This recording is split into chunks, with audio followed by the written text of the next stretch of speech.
नमस्कार बंधू आणि भगिनीनो, मी हिंदूराव पवार, निवृत्त सहसंचालक। आज आपण पाहत आहात यूट्यूब चॅनल अधिकारी कर्मचारी मार्गदर्शक। आजचा माझा हा 9वा व्हिडिओ आहे। या अगोदरचे जे काही 8 व्हिडिओ झाले त्यामधील जे काही 5 भाग आहेत ते महाराष्ट्र नागरी सेवा वर्तणूक नियम 1979 मधील नियम क्रमांक 3 ते 18 दरम्यानचे आपण सगळे नियम पाहिलेले आहेत।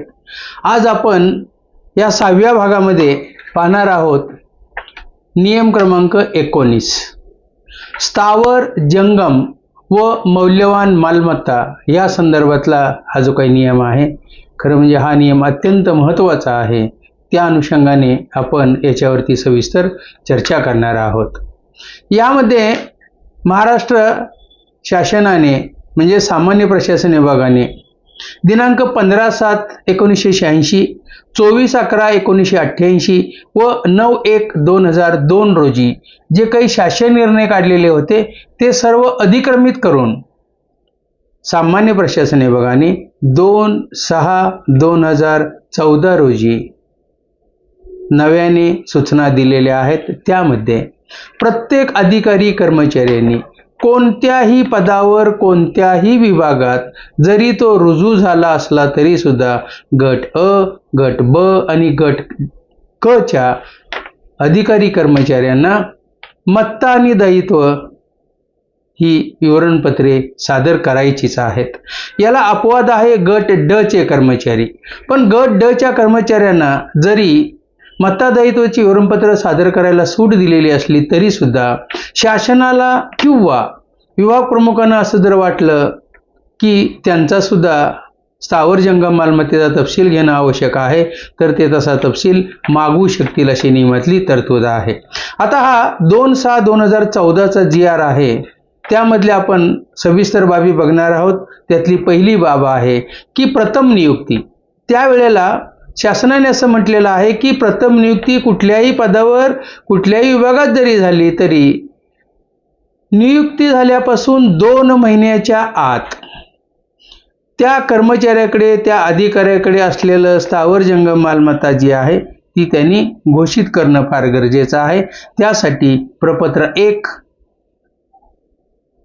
अचल संपत्ती, प्रपत्र 2 चल आणि प्रपत्र 3 आहे कर्ज आणि दायित्व या संदर्भातली विवरणपत्र भरून देणे गरजेचं आहे।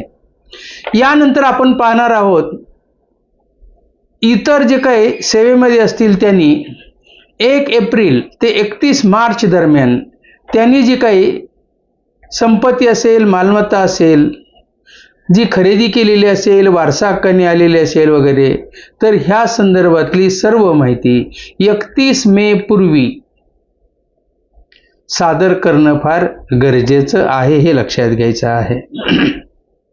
आता याच्यामध्ये आपण बघतोय की तुम्हाला मी 2/6/2014 चा जो काही GR सांगितला त्यामध्ये महाराष्ट्र शासनाचे जे काही अधिकारी कर्मचारी आहेत त्यांच्या संदर्भातला तो काही GR होता, परंतु 17/11/2024 जो सामान्य प्रशासन विभागानेच काढलेला जो काही GR आहे, सामान्य प्रशासन विभाग शासन निर्णय 2/6/2014 मधील ह्या ज्या काही तरतुदी आहेत, ह्या काही सूचना आहेत, ह्या महाराष्ट्र शासनाच्या गट अ, ब, क, ड साठी होत्या, परंतु सामान्य प्रशासन विभागाने 17/11/2024 अन्वये अशा सूचना दिलेल्या आहेत की हे नियम स्थानिक स्वराज्य संस्था, सार्वजनिक उपक्रम, महामंडळ, मंडळ यांना सुद्धा लागू केलेले आहेत। आता ही जी काही प्रपत्र आहेत ही कोणाकडे सादर करायची आहेत ह्या संदर्भातल्या सूचना ह्या GR मध्ये दिलेल्या आहेत। गट अ ने किंवा गट अ च्या अधिकाऱ्यांनी शासनाकडे सादर करायचं आहे, म्हणजेच त्या प्रशासनिक विभागाकडे सादर करायचं आहे। गट ब च्या दर्जाच्या अधिकाऱ्यांनी विभाग प्रमुखांकडे ही आपली मत्ता दायित्व जे आहे ती सादर करायची आहेत आणि गट क नी कार्यालय प्रमुखांकडे सादर करायची आहेत। ही मत्ता दायित्वाची भरलेली विवरणपत्र सीलबंद लकोट्यात सादर करायची आहेत। आता याच्यामध्ये आपण जे काही प्रपत्र आहेत त्या प्रपत्रानुसार आपण माहिती घेऊया। त्यातलं प्रपत्र 1 जे आहे त्यामध्ये जी काही मालमत्ता असेल अचल, इमूव्हेबल प्रॉपर्टी ज्याला आपण म्हणतो, तर त्या प्रॉपर्टीचा सगळा तपशील द्यायचा आहे. मालमत्ता कोणत्या ठिकाणी आहे त्याचा संपूर्ण पत्ता द्यायचा आहे.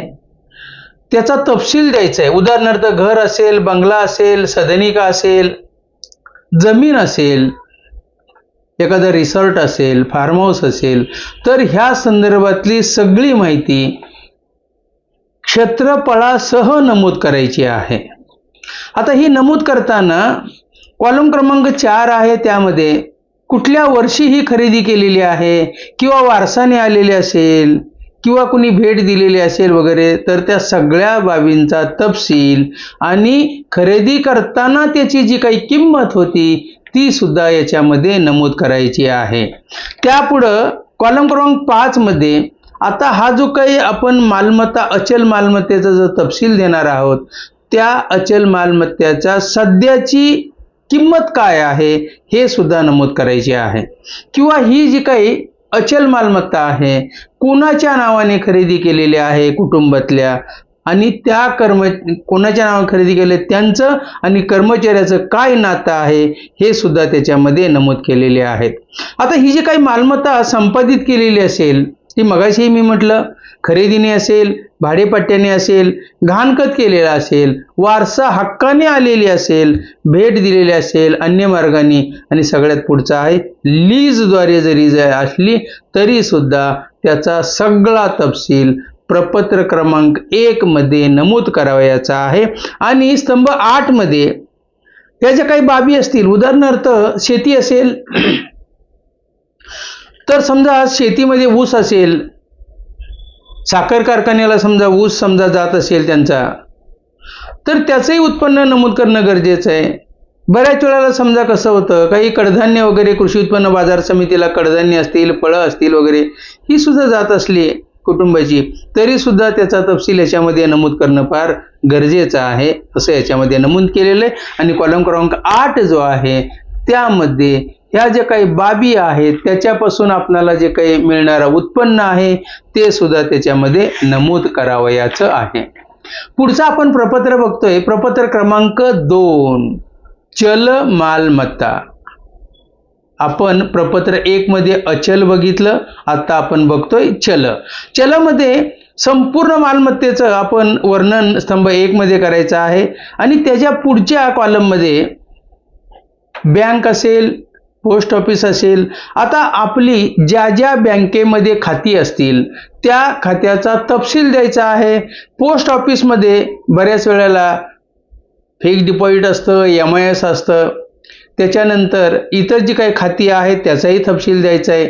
आवर्ती खाती असतील, मुदत ठेवी असतील, कॅश सर्टिफिकेट्स असतील, आणि महाराष्ट्र सार्वजनिक भविष्य निर्वाह निधी लेखा असेल तो आहे, तर त्याचे सुद्धा सगळा तपशील द्यायचा आहे. राष्ट्रीय बचत प्रमाणपत्र असतील, मुदतीच्या ठेवी असतील, आणि सगळ्यात महत्त्वाचं की लॉंग टर्म घेतलेले जे काही शेअर्स असतील, डिबेंचर्स असतील, त्याचाही तपशील त्याच्या मूल्यासह याच्यामध्ये नमूद करावा लागतो, हे लक्षात घ्यायचं आहे.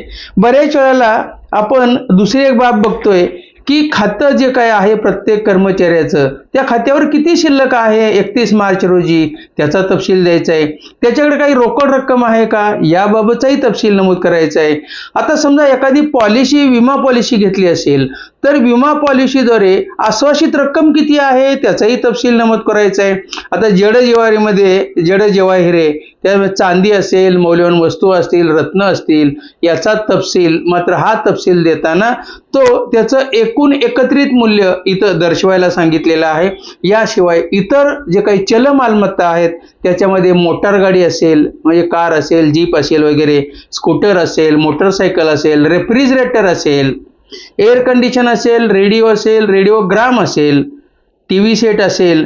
पण याच्यामध्ये असं नमूद केलेलं आहे, सामान्य प्रशासन विभाग अधिसूचना 23/10/15 मध्ये 2 बेसिक पे पेक्षा जास्त किमतीच्या ज्या काही वस्तू आहेत त्या आपणाला इथं दर्शवायच्या आहेत, लक्षात घ्यायचं.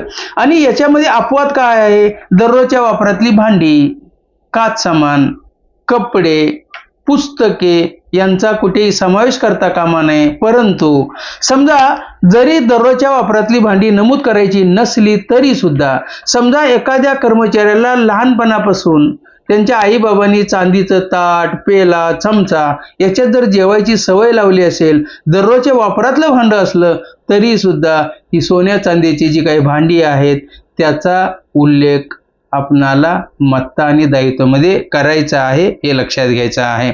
याच्या पुढचा भाग जो आहे की प्रपत्र क्रमांक 3 याच्यामध्ये आपण देतोय दायित्व किंवा कर्जे जी आहेत. आता कर्ज समजा कोणाकडून घेतली असतील त्याचा सगळा तपशील इथं नमूद करावा लागतो. कुठल्या वर्षी आहे, व्यवहाराचा सगळा तपशील आहे. बऱ्याच वेळेला मुलांच्या उच्च शिक्षणासाठी कर्ज घेतलं जातं, मुला मुलींच्या लग्नासाठी सुद्धा कर्ज घेतलं जातं, घर बांधणीसाठी कर्ज घेतलं जातं, जीपीएफ आहे, विमा आहे. हे घेतलेल्या सगळ्या कर्जांचा तपशील नमूद करायचा आहे. एखाद्या समजा आपल्या अवलंबून असणाऱ्या मुलाने समजा कर्ज घेतलेलं असलं तरी सुद्धा कुटुंबातल्या व्याख्येप्रमाणे आपणाला तो सुद्धा तपशील याच्यामध्ये नमूद करायचा आहे. पण याच्यामध्ये पुढं असं आहे, 2 मूळ बेसिक रक्कम जी आहे त्याच्यापेक्षा जास्त किमतीची जर कर्ज वगैरे असतील तरच ती याच्यामध्ये नमूद करायला सांगितलेले आहेत. आणि मगाशी तुम्हाला सांगितलं की गट ड च्या कर्मचाऱ्यांना मत्ता दायित्व सादर करायची गरज नाही, परंतु जर तशी आवश्यकता भासली तर त्यांच्या सक्षम प्राधिकाऱ्यांना त्याबाबतचा तपशील ते मागू शकतात, असं नियम 19च्या टीप 1 मध्ये स्पष्टपणे नमूद केलेलं आहे.